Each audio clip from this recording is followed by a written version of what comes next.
Abi merhaba. Merhaba. Nasılsınız? Allah şükür. Kişi başı gelirimiz 15.900 dolar olmuş. Sayın Dolar mı? Cumhurbaşkanı. Evet, evet. Yıllık yani. Yıllık. Yani aylığa vurduğumuzda kişi başı 55.000 lira falan yapıyor. Evet. Ne diyorsunuz? Vallahi buranın şartlarına, dünya şartlarına göre düşün. Herkes çok kazanmak ister. Evet. Yani bugün ama sadece Türkiye'de değil, bu dünyanın her tarafı öyle. Ben kendim, gerçi yurt dışından geliyorum ama oradaki hayat buradan daha kötü. Burada herkes bak ne güzel alışveriş yapıyor, oradan da yapamıyorlar. Niye yapamıyorlar abi? Parasızlıktan, Ellerinden mi alıyorlar böyle? parasızlıktan, Paraları yok. para yok. Avrupa parayı temizledi alttan. Ben Almanya'dan geliyorum. Almanya buradan çok daha kötü. Daha Ha. kötü diyor. Ya buradan kötü. Kaç Alman araba fabrikası var?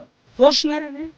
Almanya, BMW, Almanya. Mercedes. Kim alabilir? Volkswagen, Bir dakika kim Opel. alabilir? Bir dakika tamam anladım. Ne kadar abi mesela? o? Mesela orada bir Mercedes almak istersen 99-100 bin euro yatırman lazım. Evet. Bakalım abi doğru mu söylüyor?